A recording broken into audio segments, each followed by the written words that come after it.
بسم اللہ الرحمن الرحیم. جی حدیث نمبر ہاں جی. انی امراتن کیا ہوتا ہے یار؟ انی امراتن چلیں.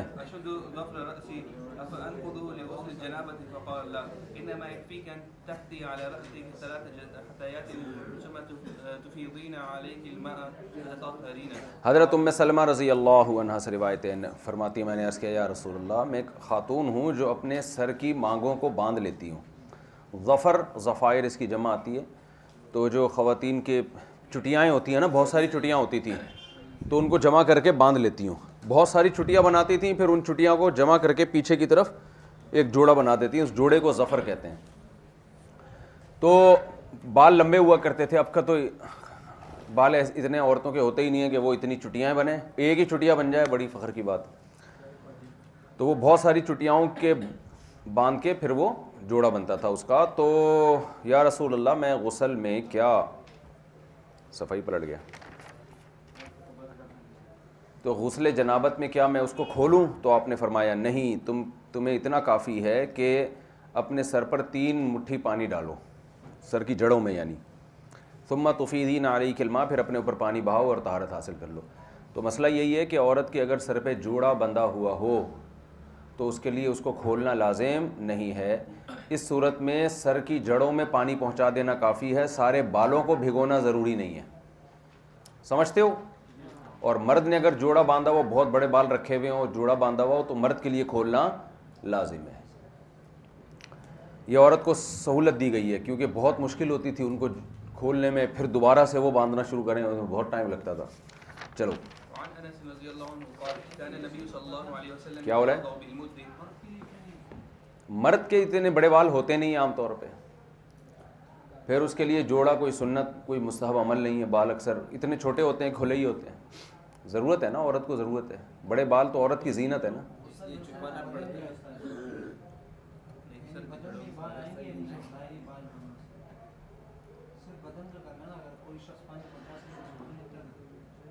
کیا بول رہا ہے بھائی؟ ضرورت کی وجہ سے عورت کے لیے مستثنا ہے، بالوں کا دھونا ضروری نہیں ہے جوڑا اگر بندھا ہو. صحیح نہیں ہے. چلیں کیا ڈالو اپنے اوپر.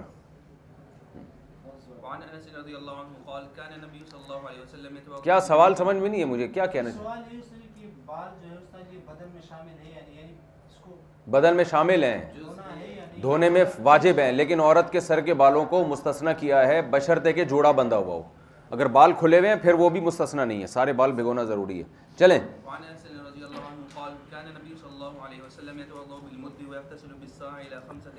حضرت انس رضی اللہ عنہ فرماتے ہیں کہ رسول اللہ صلی اللہ علیہ وسلم ایک مد کے ذریعے وضو کرتے تھے اور ایک سا سے لے کر 5 مد تک غسل کیا کرتے تھے. متفق علیہ، یعنی نبی کتنے پانی میں غسل اور کتنے پانی میں وضو کرتے تھے. تو ایک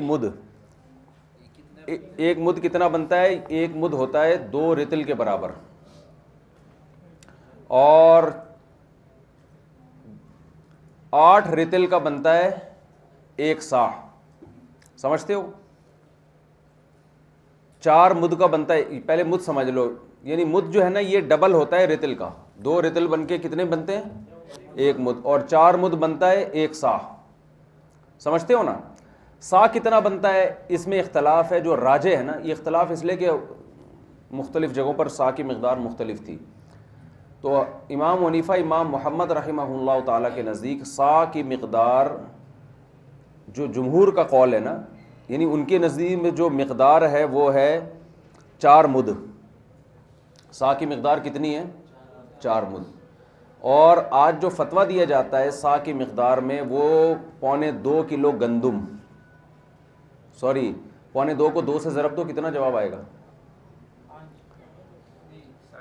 3.5 کلو گندم. یہی والا کلو ہے، 2.5 جو فتویٰ ہے نا اسی پر ہے. 3.5 کلو گندم. اور مفتی رشید احمد صاحب رحمہ اللہ تعالیٰ اس میں بڑے ماہر تھے، یہ جو شرعی مقدار ہے نا جو نبی صلی اللہ علیہ وسلم کے دور میں. تو حضرت تو یوں سمجھیں کہ جب آپ ایسا الفتاویٰ پڑھتے ہیں تو آپ کو پتہ چلے گا حضرت نے اس میں بڑی تحقیقات کی ہیں. تو حضرت کی رائے یہ تھی کہ 4.5 کلو گندم, سمجھتے ہو, تبھی صدقہ فطر میں نصف صاع گندم دی جاتی ہے نا بھائی. ہم صدقہ فطر میں جو مقدار ہے حدیث میں وہ نصف صاع, آدھا صاع گندم دی جائے گی, سمجھتے ہو. گندم سے مراد وہ دانے, آٹا نہیں, آدھا صاع گندم یہ صدقہ فطر میں ہے.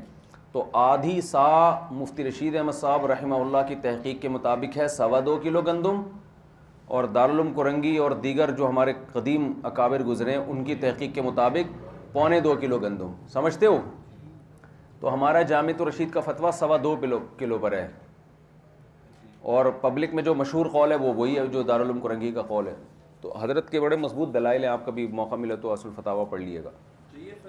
بہرحال عوام تو کسی بھی مفتی کی بات کو لے لے تو 2.25 پر بھی لوگ قسم کا کفارہ یا صدقہ فطر دے رہے ہوتے ہیں, اور ہم احتیاط کرتے ہیں 2.25 کلو پہ دیتے ہیں. تو اگر ہم 2.25 کلو کو لے لیں تو 4.5 کلو گندم 1 صاع بن جائے گی.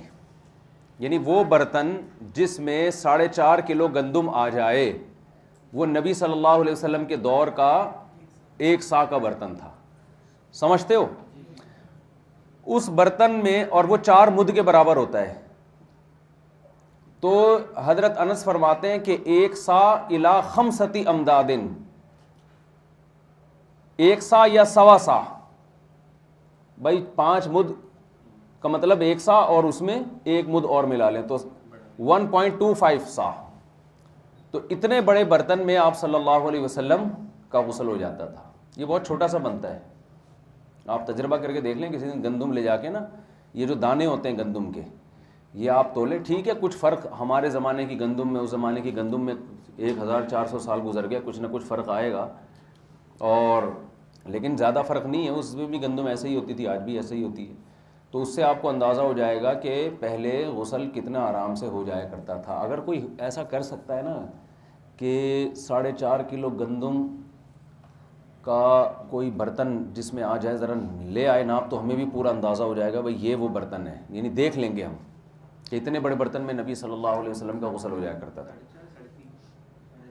بھائی حضرت مفتی رشید احمد صاحب کی رائے کے مطابق بات کر رہا ہوں, ان کی رائے کے مطابق 4.25 گندم تو 4.5 کلو, ہاں گندم 4.5 کلو جس میں آ جائے, ٹھیک ہے نا.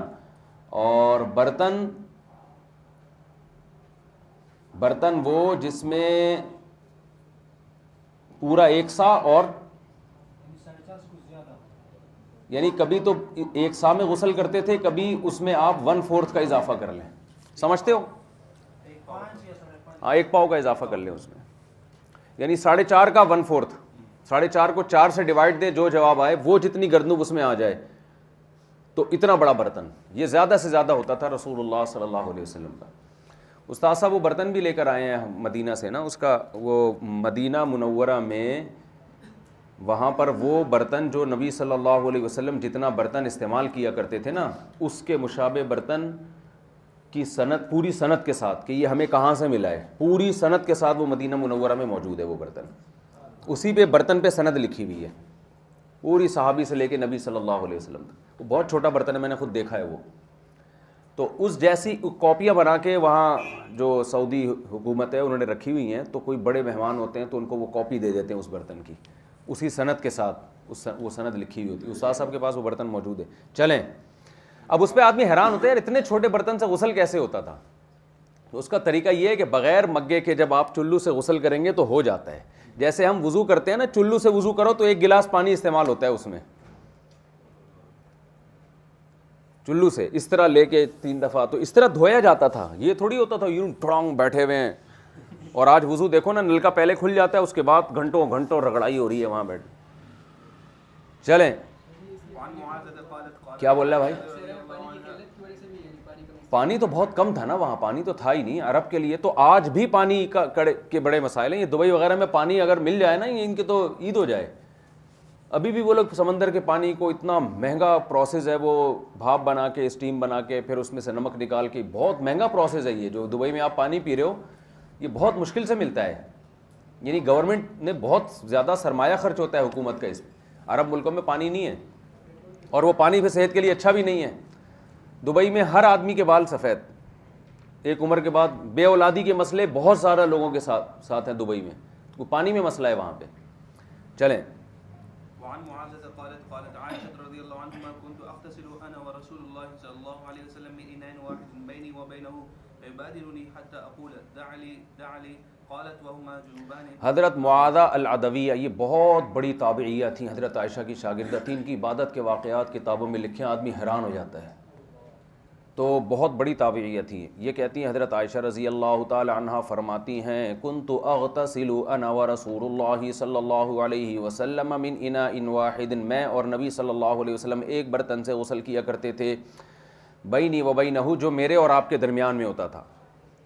فیبادرنی، آپ صلی اللہ علیہ وسلم مجھ سے پہل کرتے، جلدی جلدی پانی لینے کی کوشش کرتے، حتیٰ اقولا، یہاں تک کہ میں کہتی دع لی کچھ پانی میرے لیے چھوڑ دیں۔ قالت وہما جنوبان، حضرت معاذہ فرماتی ہیں دونوں جنابت کی حالت میں ہوتے۔ یہ مسئلہ اصل میں یوں ہے کہ امام احمد ابن حنبل رحمہ اللہ تعالیٰ کے نزدیک عورت جب غسل جنابت کرے گی تو اس کے بچے ہوئے پانی سے غسل کرنا مکروہ تحریمی ہے، سمجھتے ہو؟ عورت جب غسل جنابت کرے تو اس سے جو بالٹی میں پانی بچ جاتا ہے نا، مرد کے لیے اس سے غسل کرنا مکروہ تحریمی ہے۔ یعنی صورت یہ بنے گی یا تو مرد کے بچے ہوئے پانی سے عورت غسل کرے، یا عورت کے بچے ہوئے پانی سے مرد غسل کرے، یا دونوں ایک ساتھ چلو سے پانی لینا شروع کریں۔ تو اس میں مرد عورت کے بچے ہوئے پانی سے غسل کرتا ہے، بالاتفاق جائز ہے۔ دونوں ایک ساتھ چلو لیں، دونوں ایک ساتھ چلو لے کے غسل کرنا شروع کریں تو بھی بالاتفاق جائز ہے۔ اور جمہور کے نزدیک تو ساری صورتیں جائز ہیں نا، لیکن امام احمد بن حنبل رحمہ اللہ کے نزدیک صرف ایک صورت کہ عورت اگر پہلے غسل کر لیتی ہے اور پانی بچ جاتا ہے تو اس پانی سے پھر مرد کے لیے غسل کرنا یہ جائز نہیں ہے۔ اس پر آگے حدیث بھی آ رہی ہے، آخر میں آئے گی حدیث کہ نبی صلی اللہ علیہ وسلم نے فضل طہور مرأہ سے منع کیا ہے۔ ابھی پوری بات تو کمپلیٹ ہونے دو، فتویٰ کس پر ہے؟ پورے اقوال سامنے آئیں گے تو پھر فتویٰ سامنے آئے گا نا۔ دوسرے فتویٰ کس پر ہے؟ جب حنفیہ کا مذہب ہی یہی ہے تو فتویٰ کیا مطلب؟ بہت زیادہ لگ رہا ہے آج سبق میں آپ بیدار ہو۔ یہ سوال اس وقت پوچھا جاتا ہے جب حنفیہ میں اختلاف ہو، نہیں، حنفیہ میں اختلاف ہو، ابو یوسف کا یہ قول ہے، امام حنیفہ کا یہ قول ہے، پھر آگے پوچھے وہ فتویٰ کس پر ہے؟ میں نے تو کہا حنفیہ کا یہ قول ہے کہ بالکل جائز ہے۔ بہت ایک دم لگ رہا ہے اس کی آنکھ کھلی، کسی نے نیمبو چٹایا اس کو کہ سبق ہو رہا ہے۔ میرا فتویٰ کس پر ہے؟ ایسے بیٹھے بیٹھے نہ سر نہ پیر۔ اچھا کیا ہو گیا؟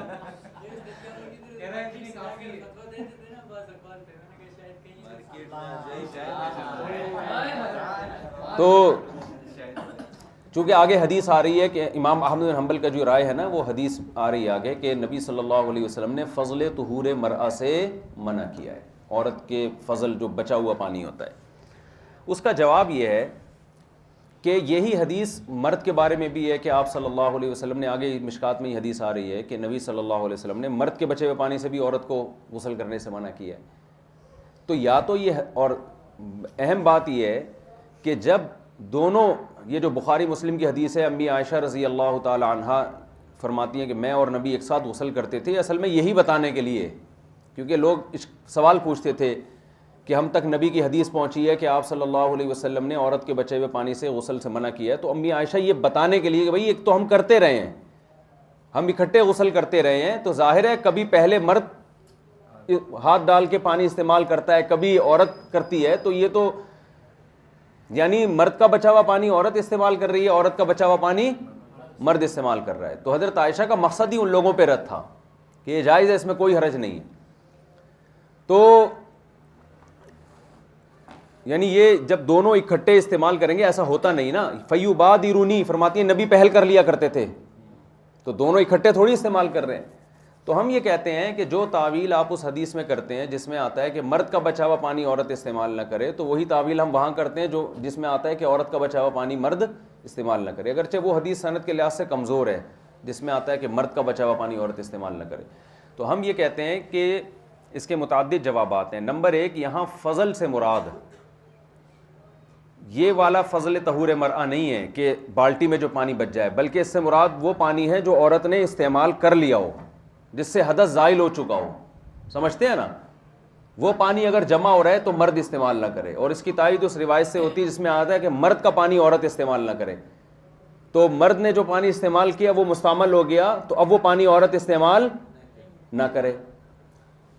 سوال پیدا ہوتا ہے کہ مستعمل پانی میں پھر مرد اور عورت کے فرق کی کیا بات ہے؟ یہ تو مرد کا پانی مرد بھی استعمال نہیں کر سکتا، عورت کا پانی عورت بھی.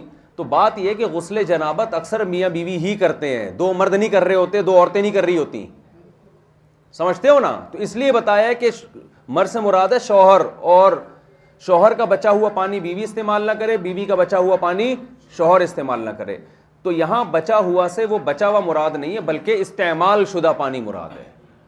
کہ پانی پہلے زمانے میں کم ہوا کرتا تھا، میاں صاحب نے غسل کر کے وہی پانی برتن میں اکٹھا کر لیا، اب اسی سے بیگم بھی نہا رہی ہے، یا وہ پانی عورت نے اکٹھا کر لیا کسی جگہ پہ، جیسے نہا رہے ہیں نا، نیچے ٹب ہے اس میں وہی پانی مرد بھی استعمال کر رہا ہے. تو یا تو اس سے یہ مراد ہے، تعویل اس لیے ہوتی ہے کہ اس کے زیادہ قوی حدیثیں اس کے مقابلے میں ہوتی ہیں. دوسری بات یہ کہ یا پھر یہ استحباب پر محمول ہے کہ خواتین میں اکثر بے احتیاطی ہوتی ہے، وہ جب غسل کرتی ہیں تو بہت دفعہ ایسا ہوتا ہے کہ وہ طہارت کا خیال نہیں رکھ رہی ہوتی، وہی ناپاک چھینٹیں اس میں بار بار گر رہی ہیں. تو اس بے احتیاطی سے بچانے کے لیے عین ممکن ہے نبی صلی اللہ علیہ وسلم نے یہ حکم دیا ہو کہ مرد عورت کا بچا ہوا پانی استعمال نہ کرے. سمجھتے ہو؟ ورنہ جمہور کے نزدیک یہ بہرحال جائز ہے. تو یہ دو تعویلات کی گئی ہیں، یا تو یہ نہیں سے استحبابی مراد ہے، اور یہ پھر اس عورت کے بارے میں ہوگا جو محتاط نہ ہو. امی عائشہ رضی اللہ تعالیٰ عنہ تو بڑی فقیہ تھیں، ان کے بارے میں نہیں ہے. پھر چلیں الفصل الثاني. عن عائشة رضي الله عنها قالت سئل رسول الله صلى الله عليه وسلم عن الرجل يجد البلل ولا يذكر احتلاما قال يغتسل، وعن الرجل الذي يرى أنه قد احتلم ولا يجد بللا. قالت سليم هل على المرأة ترى ذلك غسل؟ قال نعم ان النساء شقائق الرجال. حضرت عائشہ رضی اللہ تعالیٰ عنہ فرماتی ہیں نبی صلی اللہ علیہ وسلم سے اس شخص کے بارے میں پوچھا گیا جو تری محسوس کرتا ہے، یعنی جب صبح سو کے اٹھتا ہے تو اپنے لباس پہ اس کو تری نظر آتی ہے، گندگی نظر آتی ہے، لیکن اس کو احتلام یاد نہیں ہے، اس کو خواب یاد نہیں ہے. تو نبی صلی اللہ علیہ وسلم نے فرمایا اس پر وہ غسل کرے گا، اس پر غسل لازم ہے. اس شخص کے بارے میں پوچھا کہ اس کو خواب آیا، خواب میں اس کو محسوس ہوا کہ احتلام ہوا ہے، ولا یجد بللا، لیکن جب صبح اٹھ کے دیکھا تو لباس پر کوئی نشان نہیں ہے.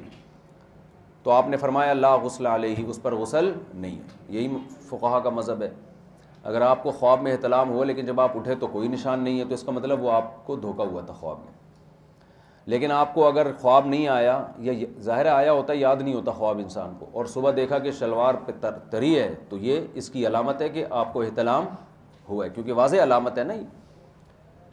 اچھا بھائی، حضرت ام سلیم فرماتی ہیں حل علی المرأۃ ترى ذلك غسل، کہ یا رسول اللہ اگر عورت کے ساتھ یہ سب کچھ ہو تو اس پر بھی غسل ہے؟ تو آپ نے فرمایا ہاں اس پر بھی غسل ہے. ان النساء شقائق الرجال، کیونکہ عورتیں بھی مرد کا شقیقہ کہتے ہیں کسی کے حصے کو. تو شقیقہ کی جمع شقائق، ایک شق ہوتی ہے نا یہاں سے کاٹ کے الگ، تو مرد ہی کے جسم کا ٹکڑا ہے. آدم علیہ السلام، اللہ نے اماں ہوا کو آدم علیہ السلام کے پسلی سے بنایا نا. تو مطلب یہ کہ ان پہ بھی بہت سارے وہ احوال آتے ہیں جو مردوں پہ آتے ہیں. اس معاملے میں وہ بھی مردوں کی جنس میں سے ہیں، خواہش جیسے اللہ نے مرد میں رکھی ہے تو ان میں بھی رکھی ہے، تو ان کو بھی احتلام ہو سکتا ہے. چلیں. وعنها رضي الله عنها قالت قال رسول الله صلى الله عليه وسلم اذا جاوز الختان وجب الغسل فعلته انا ورسول الله صلى الله عليه وسلم. حضرت عائشہ رضی اللہ تعالی عنہ فرماتی ہیں حضرت عائشہ سے یہ سوال بہت پوچھا جاتا تھا کہ غسل کے مسائل تھے نا، لوگ دور دور سے سفر کر کے آتے تھے. پوری یہ تو حدیث کا ایک ٹکڑا ہے نا، باقی کتابوں میں پوری ڈیٹیل سے حدیث ہے کہ ایک تابعی تھے، شاید حضرت مسروق الاجدع تھے یا کوئی اور تھے، وہ دور سے سفر کر کے آئے حضرت عائشہ کے پاس. اور اب دیکھو اتنی سی حدیث کو اگر لے لو گے تو یہ شیعہ لوگ پھر الزام لگاتے ہیں یہ حیا کے خلاف مسائل بتاتی تھی. پوری روایت اس طرح سے ہے کہ ان کے پاس تابعی چل کے آئے، انہوں نے عرض کیا کہ میں ایک مسئلہ آپ سے پوچھنا چاہتا ہوں لیکن مجھے حیا آتی ہے. تو امی عائشہ نے فرمایا لا تستحیی فانی امک، مجھ سے حیا مت کرو اس معاملے میں کیونکہ میں تمہاری ماں ہوں. تو انہوں نے کہا کہ ایک آدمی اپنی زوجہ سے ہم بستری کرتا ہے اس کو انزال نہیں ہوتا، فارغ ہی نہیں ہوتا، وہ ڈسچارج نہیں ہوتا، اور اس سے پہلے ہی وہ یعنی ادخال ہوتا ہے، انٹرکورس ہوتا ہے، لیکن وہ انزال نہیں ہوتا، تو اس کا کیا حکم ہے؟ تو حضرت عائشہ نے فرمایا فعلتہ انا ورسول اللہ صلی اللہ علیہ وسلم فاغتسلنا، میرے اور نبی صلی اللہ علیہ وسلم کے درمیان یہ کام ہوا اور ہم دونوں نے غسل کیا۔ تو یہ انہوں نے اس لیے بتایا کہ دلیل آپ، کیونکہ وہ ویسے ہی بتاتی ہیں تو وہ کہتے ہیں اپنا اجتہاد ہے ان کا، تو انہوں نے اس لیے اور ظاہر ہے یہ زوجہ کے علاوہ کوئی یہ بتایا نہیں جا سکتا، یعنی کوئی اور تو نہیں بتا سکتا نا یہ عمل۔ تو یہ حضرت عائشہ رضی اللہ تعالیٰ عنہ کی فقاہت تھی کہ انہوں نے اپنی حیا کو پس پش رکھ کے شریعت کا مسئلہ لوگوں کے سامنے پہنچایا۔ اور نبی صلی اللہ علیہ وسلم کے جو کثرت سے نکاح کی ایک حکمت یہ بھی ہے تاکہ جو گھریلو مسائل ہیں آپ کے گھر کے اندر کا علم بھی امت تک پہنچے۔ چلیں، اچھا، نبی صلی اللہ علیہ وسلم کو جو اللہ نے کثرت سے نکاح کی اجازت دی نا، اس کی ایک حکمت میرے ذہن میں یہ بھی آتی ہے کہ آپ نے اکثر دیکھا ہوگا کہ ذرا سا میاں بیوی میں اختلاف ہو، عورت اپنے شوہر کی عزت کا جنازہ نکال دیتی ہے۔ ذرا سا مسئلہ چلے نا، اگر پھڈا چلے تو اکثر دیکھا ہے میاں بیوی دونوں ایک دوسرے پہ الزام لگا رہے ہوتے ہیں۔ اللہ تعالیٰ نے نبی صلی اللہ علیہ وسلم سے اس الزام کو رفع کرنے کے لیے کہ جیسے یہ باہر نظر آ رہے ہیں ایسے ہی گھر کے اندر بھی ہیں، ورنہ باہر پیرو مرشد اور روحانی ٹوپی ڈراموں کو دیکھو آپ کیسے نیک بنے ہوئے ہوتے ہیں، گھر کے حالات دیکھو تو پتہ چلتا ہے کہ 2 نمبر لوگ ہیں یہ۔ باہر کیا ہے، باہر تو آدمی آگے اچھی اچھی باتیں کر رہا ہوتا ہے۔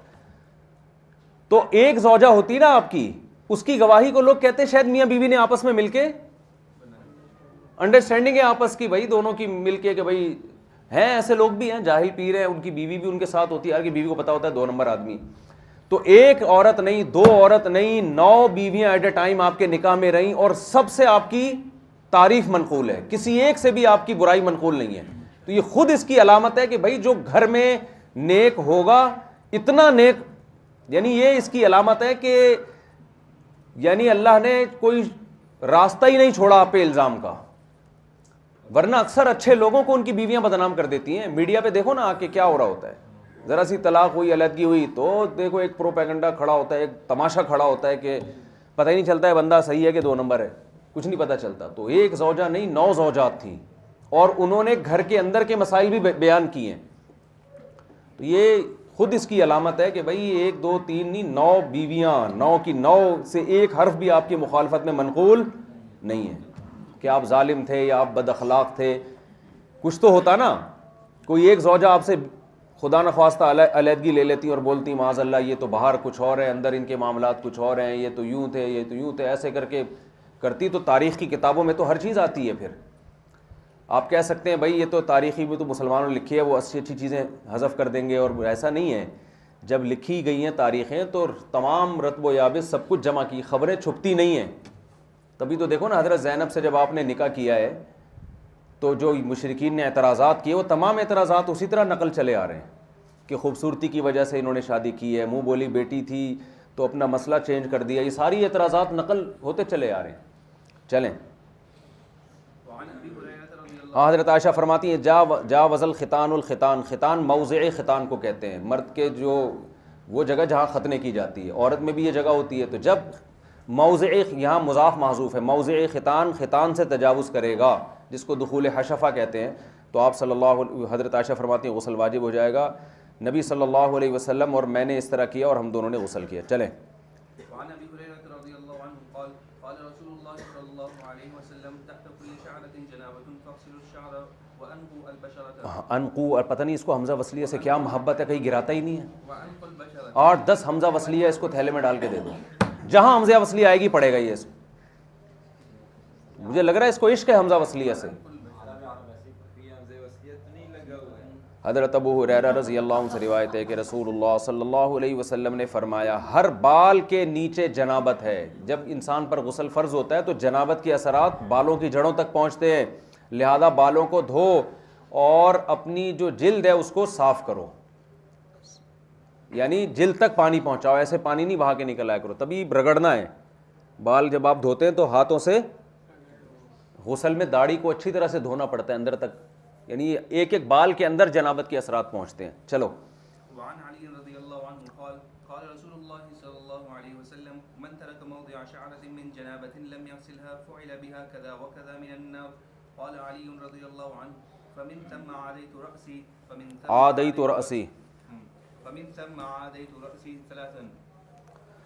حضرت علی رضی اللہ عنہ سے روایت ہے رسول اللہ صلی اللہ علیہ وسلم نے فرمایا جس نے جنابت میں ایک بال کی جگہ بھی چھوڑ دی اور اس کو نہیں دھویا تو اس کے ساتھ جہنم کی آگ میں ایسا ایسا کیا جائے گا، یعنی اس کو عذاب دیا جائے گا. حضرت علی فرماتے ہیں اسی وجہ سے مجھے اپنے سر سے دشمنی ہو گئی، اسی وجہ سے مجھے اپنے سر سے دشمنی ہو گئی، اسی وجہ سے مجھے اپنے سر سے دشمنی ہو گئی. 3 دفعہ اپنے الفاظ دہرائے. سر سے دشمنی کا مطلب بال ہی نہیں رکھتے تھے، حلق کروا کے رکھتے تھے تاکہ غسل آرام سے ہو جائے. لیکن یہ حضرت علی کی ذاتی رائے تھی، باقی صحابہ وہ بال رکھتے تھے. کہتے ہیں جب کسی دشمنی ہوتی ہے تو انسان اس کو جڑ سے ختم کرتا ہے نا، تو کہتے ہیں میں نے بالوں سے ایسی دشمنی کہ بس گویا سر سے ہی دشمنی ہو گئی. تو یہ جو مشہور ہے نا حضرت علی کی سنت تھی بال کٹوانا، تو اس وجہ سے صوفی لوگ بھی ٹنڈے پہ ٹنڈے گھوم رہے ہوتے ہیں. تو یہ غلط ہے.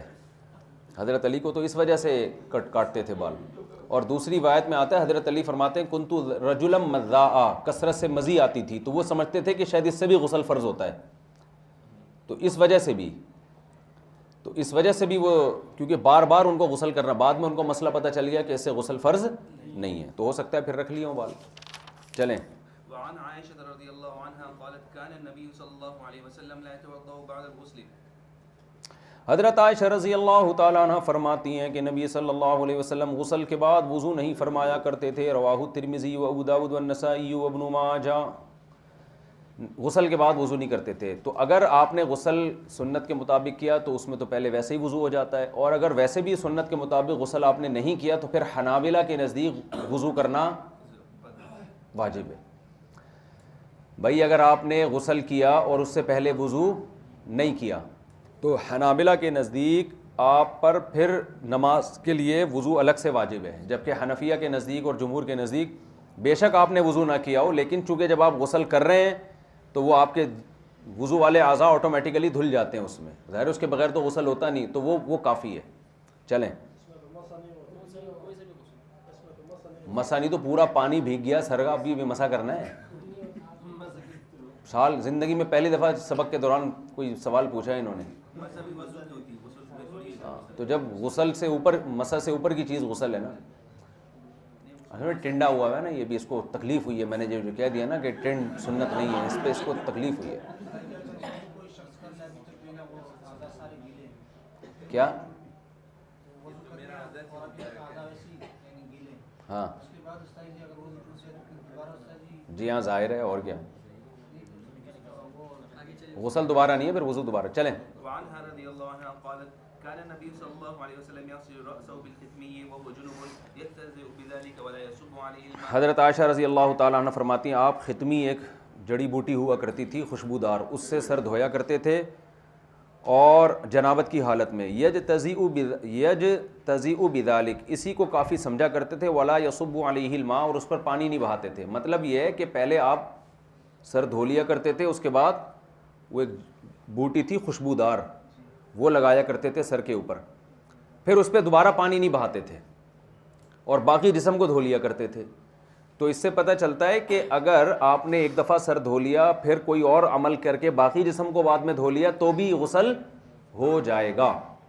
اور وہ اس لیے لگائے رکھتے تھے تاکہ اس کے اثرات اچھی طرح سے جذب ہو جائیں. چلیں. وعن يعلى رضي الله عنه قال إن رسول الله صلى الله عليه وسلم رأى رجلا يغتسل بالبراز فصعد المنبر فحمد الله وأثنى عليه ثم قال إن الله حيي ستير يحب الحياء والتستر فإذا اغتسل أحدكم فليستتر. رواه أبو داود. حضرت اعلیٰ رضی اللہ عنہ فرماتے ہیں کہ نبی صلی اللہ علیہ وسلم نے ایک شخص کو دیکھا جو کھلے میدان میں غسل کر رہا تھا. آپ ممبر پہ چڑھے اور اللہ کی حمد و ثنا کی اور فرمایا اللہ تعالیٰ حیا والا ہے اور پردے والا ہے، حیا اور پردے کو پسند کرتا ہے. جب تم میں سے کوئی شخص غسل کرے تو اسے چاہیے کہ وہ اپنے آپ کو چھپائے، ایسے کھلے عام میدان میں غسل نہ کرے وہ. جی. فلیتوارا بشیء، توارا یا توارا کا معنی بھی چھپنا، اسے چاہیے کہ کسی چیز کی آڑ میں غسل کرے. الفصل الثالث، کیا ہوا؟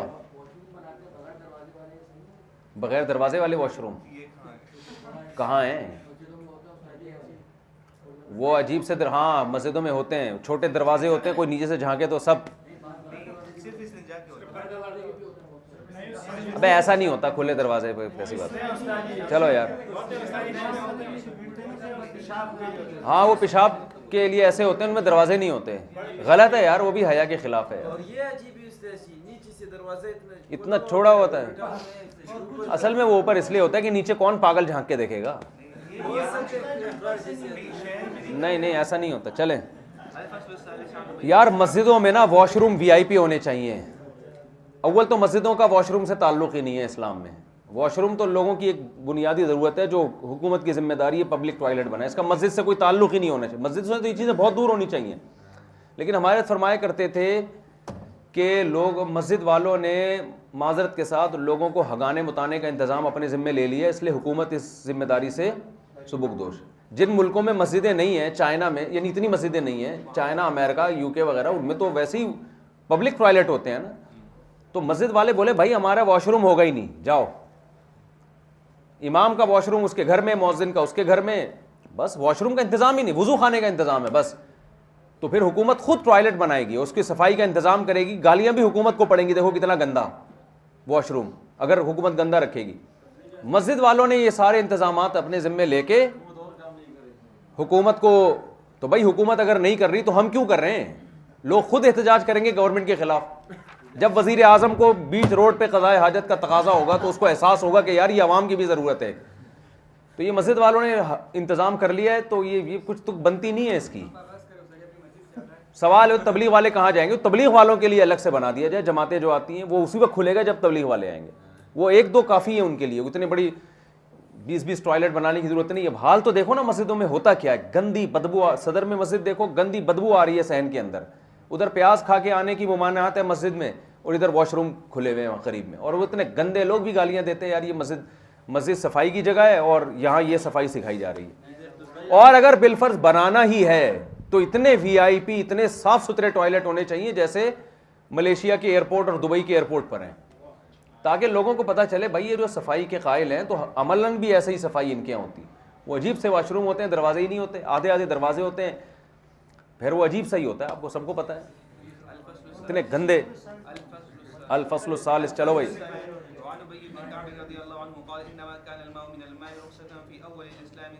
حضرت ابی بن کعب فرماتے ہیں جو حدیث میں آتا ہے پانی سے واجب ہوتا ہے، یہ اول اسلام میں رخصت تھی کہ جب تک پانی نہ نکلے گا تو غسل واجب نہیں ہوگا. ثم نہی عنہا، پھر اس سے روک دیا گیا. مطلب یہ ہے کہ اگر کوئی زوجہ سے ہم بستری کرے اور پانی نہ بھی نکلے تو غسل واجب ہوتا ہے. چلیں.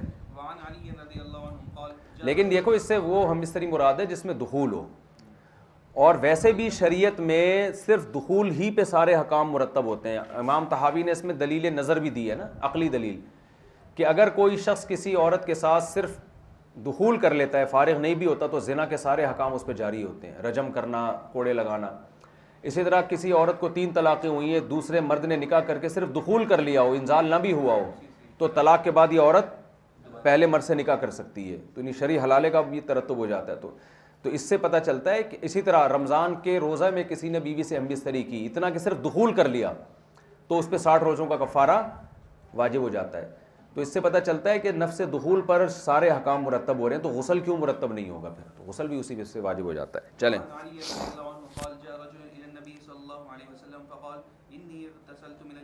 پھر وہی اغتسلت، انی اغتسلت.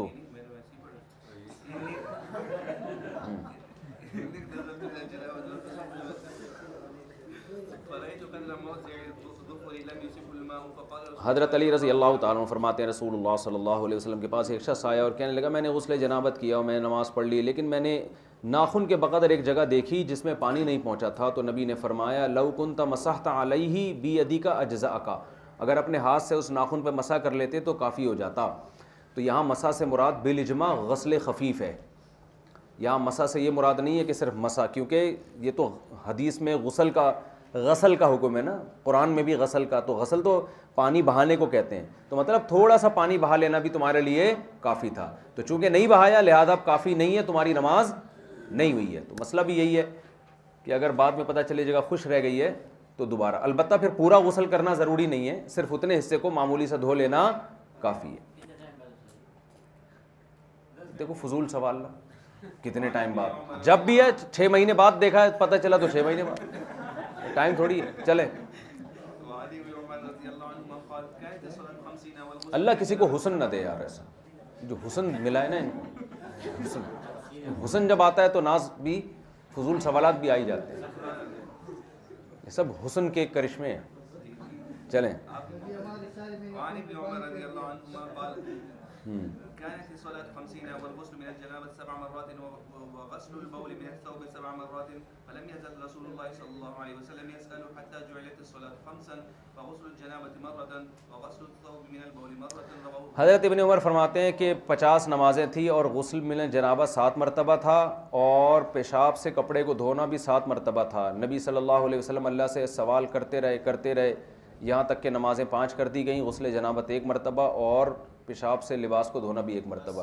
یہ حدیث سند کے لحاظ سے کچھ کلام بھی ہے اس کے اوپر. تو اب اس میں بھی پھر کہ پہلے امتوں میں ایسا تھا لیکن اس امت میں ایسا نہیں ہے، اور یہ بھی ممکن ہے اس امت میں شروع میں ایسا ہو. 50 نمازوں والی حدیث تو صحیح ہے، وہ معراج کی رات جو ہوا وہ الگ حدیث ہے، لیکن یہ حدیث کے سند پہ کلام ہے. چلیں. مخالطۃ الجنوب وما یباح له، الفصل الاول. چلیں.